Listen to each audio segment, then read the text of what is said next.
Thanks for being here today, Ken. Happy to be here. Gordon Brothers is now in its 117th year in business and has survived many humanitarian and economic crises throughout its history. Do you foresee a transformation in how Gordon Brothers will need to offer its many services to its clients because of this new environment? Well, first of all, thanks for having me, and thanks for the opportunity to be in front of all the ABL lenders here today. It's an interesting time, and we've given it a lot of reflection and thought. Gordon Brothers is 117 years old, as you said, and so we were there technically 15 years old back in 1918 during the Spanish flu. But more in the modern times, we've navigated the 2001 disruption, we've navigated the great financial crisis. And one thing that is pretty consistent throughout is in recessionary environments, our services tend to pick up. But consumer and disposable income, even when it's down, consumers respond to retail disposition events. Even when there's light capital investment, you can still trade machinery and equipment assets at relevant value. So we've navigated these types of situations before. We've even navigated situations where we've had to work remotely on projects, where travel has been restricted on projects, and other restrictions have been put in place. However, we haven't navigated an environment where social distancing protocols have been put in place. There was even a situation where we reopened dark stores in the Netherlands a couple of years ago. We did a transaction in Russia where we had to do it all via remote engagement. So these are familiar protocols to us, but not being able to, in retail, sell directly to consumers, that the stores are closed, is unique. And once they're open, the social protocols, social distancing protocols, and COVID protocols within a store environment, distance, 1 miles, et cetera, are going to be new. But the good news is we've now tested that.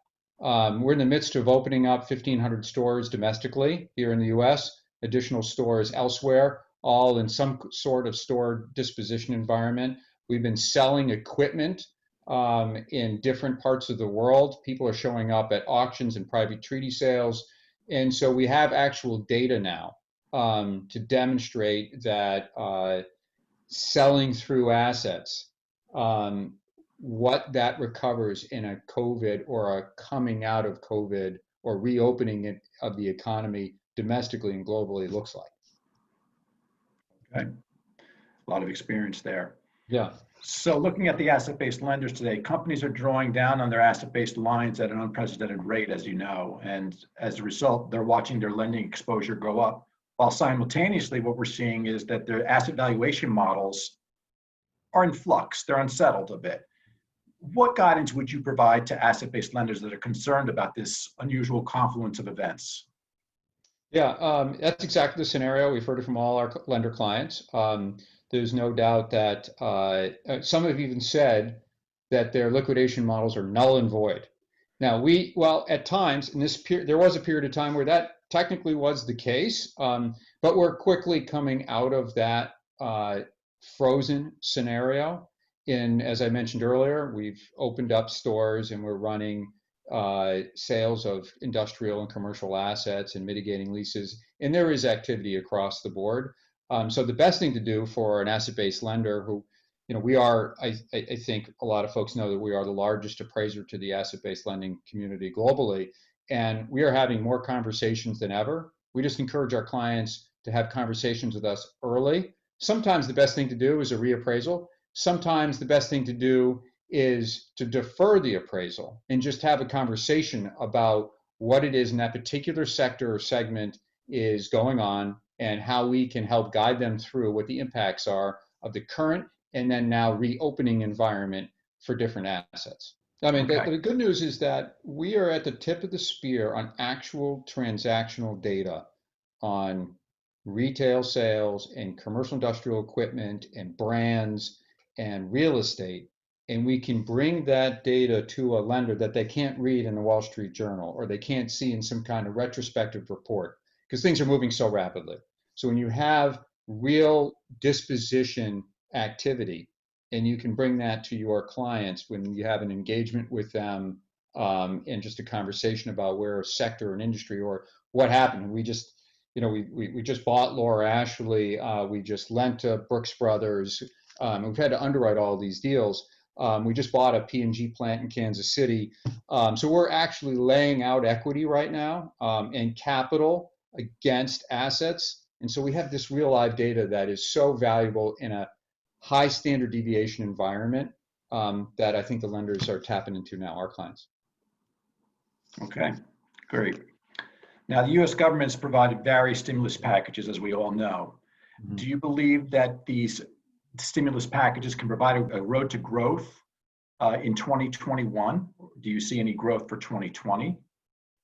Yeah, I mean, everybody is a prognosticator, right? Who knows is the bottom line.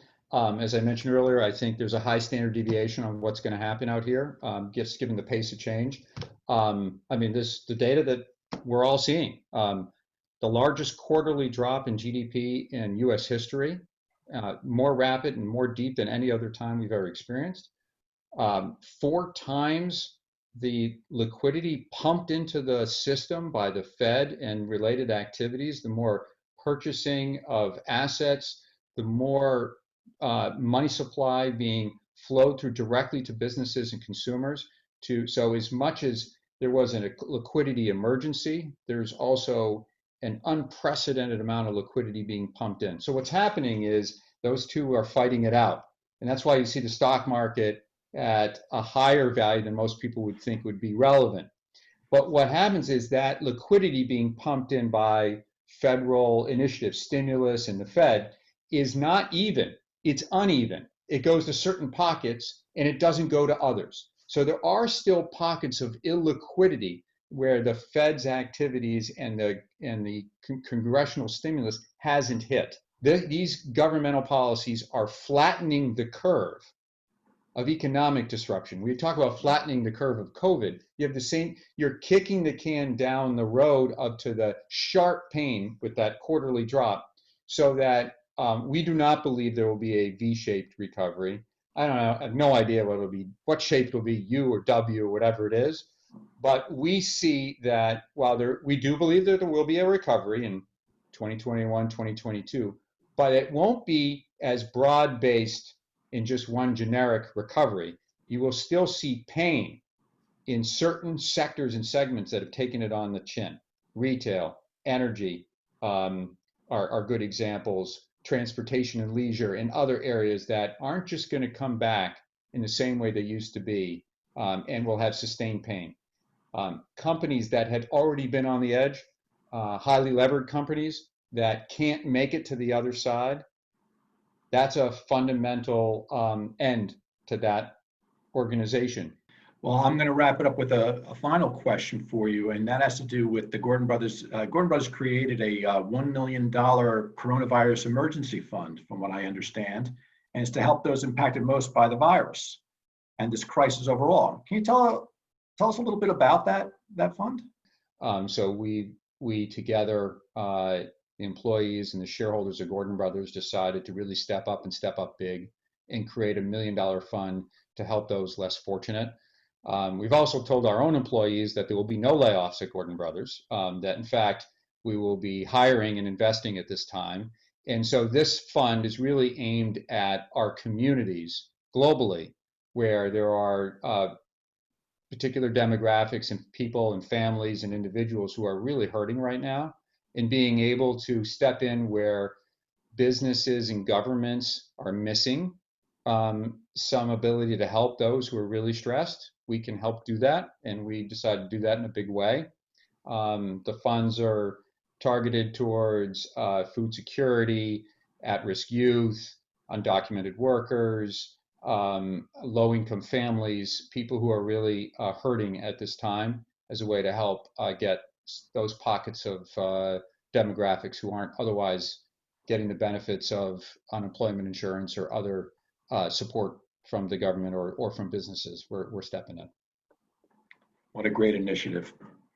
And with that, I'm going to wrap it up, Ken. I want to thank you again for your time today. And I do hope that you and your family are staying safe at home, and that all the employees at Gordon Brothers as well remain safe. And thanks again for being with us. Thanks for having me. Appreciate it.